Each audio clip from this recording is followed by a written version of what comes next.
Welcome back, everyone, to another Bring the Thunder podcast game recap. Today, we got Oklahoma City taking down the Hornets 141 to 106 at home. Let's just jump right into this one and just kind of, just get it out of the way with kind of the simple stuff as this game just went the way it should. I mean, there wasn't really any crazy stuff, but the thing that stands out to me is that this team scored 141 points without their second, third, whatever, without J-Dub. I mean, 141 points is outrageous. And the fact that Shea only had 30, funny that I say only, but for Shea, that's what you got to say at this point. But 30 and 30 minutes. Yeah, the fact that he only had 30 points of that 141 is crazy because 13 players scored. Every player that came in scored. Like, that's crazy, dude. Mm-hmm. Yeah, I could carry off that. We had 8 people in double digits, almost 9. Caruso had 9 points. I was saying this earlier on our live. Kind of the game you just wanted to, get in and get out. Yeah. Get out healthy. Make sure you win by more than 20. That's exactly what they did. No blunders. Nobody played like shit. No, not at all. Just a Friday night game that will never be remembered. Well, what an efficient game. 57.4 from the field, 53.8% from 3, which is insane. Yep. And, 70% from free throw, but we only shot 17. So, yeah. That 3-point shooting. Yeah, I know. There were several moments tonight where I'm not going to lie. I mean, granted, take it with a grain of salt. It's Charlotte. They're awful. But there were a couple moments tonight where the double big looked pretty good. Jet was swinging the ball well to Hart several times a night. Once again, I still don't like the double big, but it's nice to see that it can work at times when they're put in together. I love seeing Chet finding Hart in the dunker slot. That's so nice. There were several plays like that tonight. But overall, once again, if you guys have been listening to some of the recent recaps and whatnot, in the last one, Satvir and I went on and on about how much we like J. Will. Another great game out of J. Will, man. I seriously love this guy. I'm going to be sad if playoffs come and he doesn't get minutes. However, I will understand. But at the same time, I don't know, man. It's getting to the point where you almost have to give him minutes in these last several games to just see if he is worthy of that extra spot. Because right now, I think he is. I think he's proven himself in the last several games, and I really like what we've been getting out of him. Let me look at some other one. Oh, same with Caruso. Good game out of Caruso. Oh, yeah, good game out of Caruso. I mean, that dude reads passing lanes like nobody I've ever seen. Yeah. But just getting back to the J. Will stuff. Actually, let me get back to the double big first. I probably was the biggest hater on it when it first came around. Like Gabe said, I still don't love it, but it does definitely seem to work against certain lineups, which is definitely another luxury that's added to this OKC team. Like against Milwaukee, absolutely worked. Obliterated Milwaukee's bigs with it. And Chet's just growing as a player. He's taking people off the dribble from the 3-point line. He's knocking down threes. He's assisting others. Fantastic when it's needed. J. Will.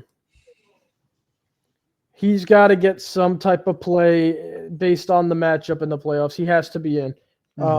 I always say on defense, his charges go a long way. They're very underappreciated. He's good at controlling offense. He's kind of like a mini Hartenstein, and he can knock down the 3-ball. So that's 3 keys to a player that should probably deserve minutes. I just don't know how many. That's a good point. I wanted to introduce a new segment. Guess the stat. So you guys I'm going to say a stat from this game, and you're going to guess who had that stat. For this one, there's 2 players who had the stat. I'm not sure if you've seen already, but name one player who had a plus or minus of 31. Shea.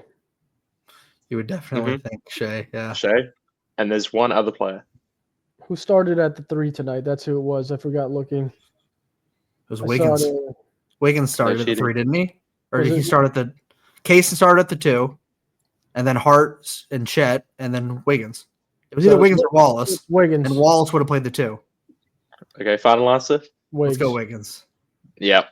Shea and Wiggins both recorded a plus 31 plus minus on the box score tonight. That's absurd. That's my guy, plus Aaron Wiggins all day, baby. That's crazy. I mentioned earlier on the live also, it's really nice to see Aaron Wiggins kind of get his 3-point shot back. He went 50% from the field. He's been excellent all season long. Kind of went through a little bit of a shooting slump and now seems completely back to form, which is great.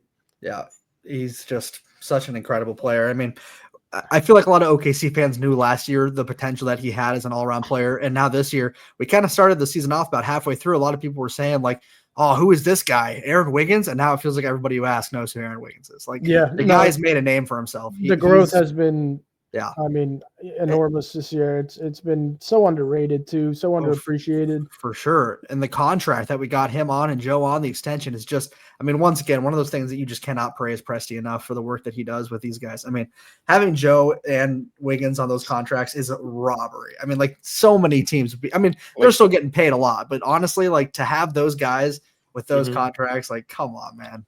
And Wiggins is locked in for the next 5 years, right? Wiggins signed a 5-year deal with Oklahoma City. Oh, that's so good, man. It's so nice. It's so nice. You could make a 3-hour podcast of us talking about all the nice things about being an Oklahoma City Thunder fan right now. I mean, and Wiggins is still young, so we don't even know how much more he's going to develop and blossom. Yeah, but we'll find out 5 years. You know, absolutely. So.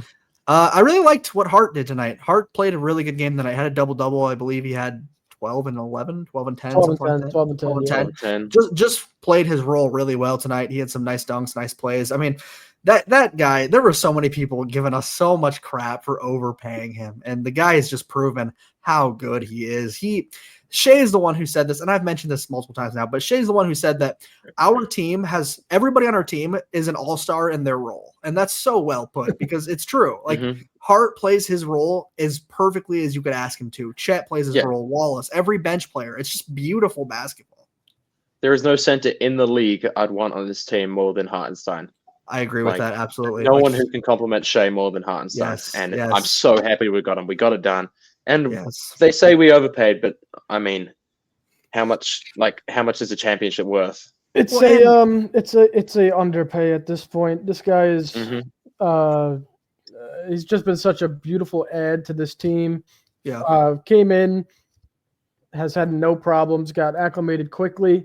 And he's just continuing to get better too. I mean, this last stretch of him, this last week and a half, 2 weeks, I mean, he's been, I don't want to underplay everyone else, but Hartenstein's been absolutely amazing. Yeah, and you're right with the all-star in every role, because championship teams, the players know their roles. Absolutely. And they excel highly in those roles. They're not overstepping. They're not like, oh, I'm the star of the team, or I'm this, or I'm that. No, they know what they do, and they do it at an exceptional rate. And I think OKC has that in many guys. That was one of the biggest things that won Boston the ring last year. Derek White knew his role, and he excelled in it so much that it changed the entire series. I mean, Boston is an example of when we talk about other great teams, and we talk about Cleveland, and we talk about like the Nuggets. Boston's the only one that I genuinely will give credit to, because they do the same thing we do. They have so many guys that play their roles and know their roles. A big one is Al Horford. That man knows his role so well. Like, if you want to tip your hat to a player, it's Al Horford, and the fact that he developed that 3 shot to keep his game alive, because that guy is crazy. Like Al Horford, and it's not just because he cooks us. He's just incredible. Like, that guy is great. But it's just everybody on this team knows their role, and they run it well. Like, it's beautiful watching it. And Jay Will's been really doing it recently. He's been using up his minutes like to perfection, just taking advantage of everything and doing so good at getting other players involved. And he did that a lot tonight, especially when they kind of ran him at the end of the game with that third unit. He was getting everyone involved. He passed up at least 2 or 3 threes he could have taken just to get Flagler the ball, just to get Carlson the ball. Like, no egos on this team, like zero. Just the humility and the togetherness is what's gonna take this team far. They're gonna win a ring. Well, and they talk about like everyone calls us like an AAU team or a college team, and some people are starting to use that as like a bad thing, like saying that we're too childish. But notice how AAU teams and college teams get people so emotional because there's so much heart and care. Like, those are not teammates; those are like they could see each other as family. Like brothers. Brothers. Like, that's not. Name another NBA team that you can just say is that way. Like, there's teams that would be like, okay, there's players, I believe, look at each other that way, like Steph and Clay. They've always definitely seen each other as brothers. But like, not anymore. True. every single player on our team, I would believe, has the same level of relationship with each other as like Shea and J-Dub do. Like it's crazy. Total credit to Sam Presti for building that Yeah. culture. Yes. Like the guys, that's a winning culture. I mean, And- from everything, like the draft picks, the extensions with Wiggins, the culture, like this man is like, Well, think about how hard it is to do that. So like he builds this culture, right? Well, hold on. Let's take a step even further back. We get to the point where he has to trade Paul George. He has to trade Russell Westbrook. He takes these just very limited off years and then starts building this culture, right? So we get Shea. Shea becomes this great player, starts building this culture with players through signing, through trading, but to maintain that culture with drafting as well. And like, I mean, he's essentially running 3 different like front offices to combine them into this one culture. And that's a big reason why when we see Presti draft players, it's not who you're thinking, because he's going to take the player that fits the culture. I mean, obviously their talent matters. He's not just going to take a guy because he's cool. Like he's going to take a guy who fits the culture. But like when we took J-Dub, people were not like instantly excited about that. Like people wanted Jalen Duren. People wanted so many other guys. But like look at him now. Like J-Dub is the most enthusiastic guy on our team. Like he's almost the heart at times when it comes to that off the court energy. So like the guy knows what he's doing, and it's just incredible to watch. I can't speak highly enough on my him. thing of Presti is everything you guys said is great. Hit it right on the head. He's got to be some type of, from the future. I don't know if he time travels or something, but there's no way you could draft Kevin Durant. You could draft Russell Westbrook. You could draft James Harden. They all become what they've become. Then you trade for Shea Gilgeous-Alexander, who nobody thought was – I mean, Bleacher Report had Talen Horton-Tucker over in their top 25, under 25 a few years ago. There's nothing you could say about Sam Presti that I just don't know how he does it. I don't know how he does it. The one thing I can say about Presti is – he's finally learning how to add pieces that fit the team and role players. Yeah. Old OKC teams necessarily didn't have the best role players. They didn't have great guys you could count on. This team is the most fully loaded team in OKC history for sure. Yeah. And I think that probably comes from learning from his mistakes in the past. And sky's the limit. Sky's the limit. Think about the 2 really hard decisions that he had to make going into the season. The first one, trading Josh Giddey. What a difficult decision that was put. I mean, the weight on his chest was insane.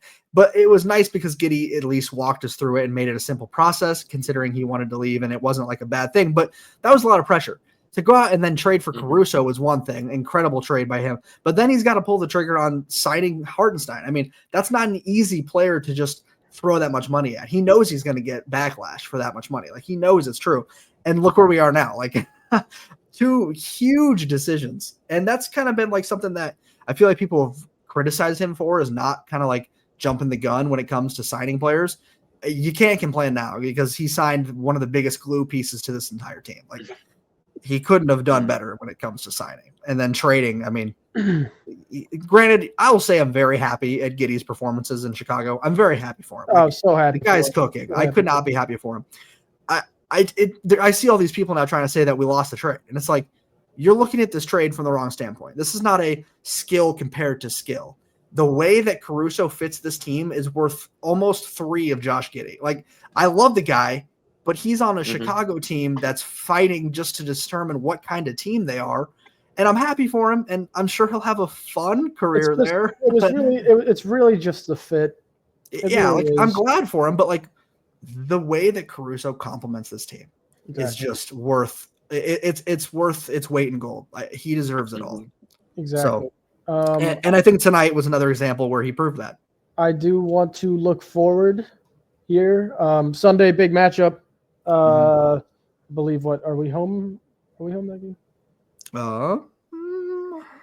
In LA, Clippers. Possible first round matchup. I would say more than likely, but I'm not going to try to guess with the way everything's going down there at the bottom of the list. So, they're going to want to give us probably their best punch to, show us, if this is going to be the first round matchup that they're going to be here.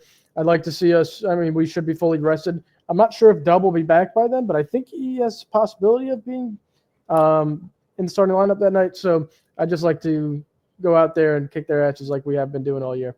Yeah, I mean, you talk about Dub as well, but another thing to point out tonight is not having Dort. I mean, we also are waiting on Dort to get back. So, is there an update on how long Lou might be out? I've not seen anything. Have you, Jack? No, nothing. That's unfortunate, but I mean, at this point, it's kind of like we're rolling so much that's like if you need to let him rest longer than he needs to, do it because I just hope we'll be okay. I hope he's actually fine.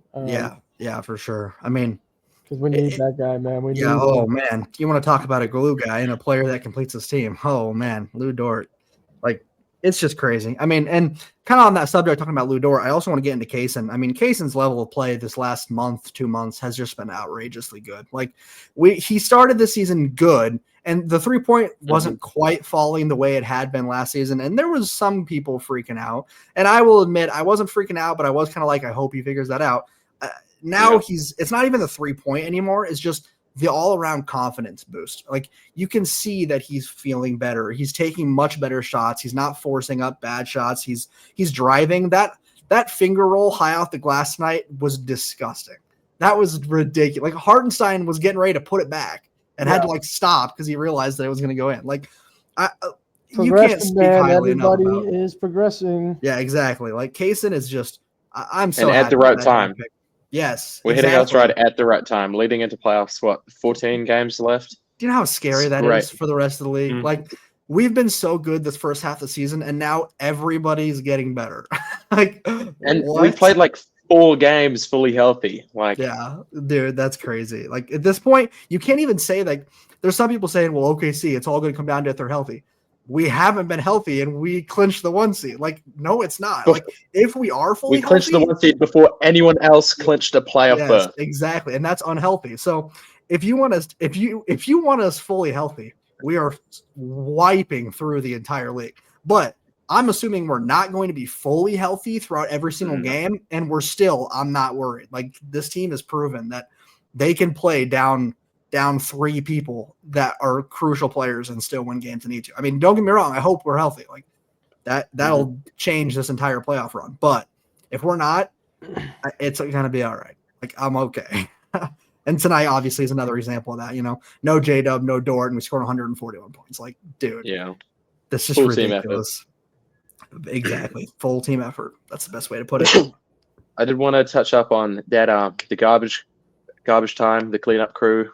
Yeah, those guys did good tonight. Adam Flagler, Brandon Carlson, Alex Dukas. I was really impressed by Dukas's defense. I'm really high on Dukas personally, but his defense is proving to maybe get some minutes in the future. But especially these last couple games where the rotation will be much longer, and it's fun to watch those guys come in and tear stuff up. I was getting ready to jump out of my seat on that Flagler lob with Carlson, but unfortunate.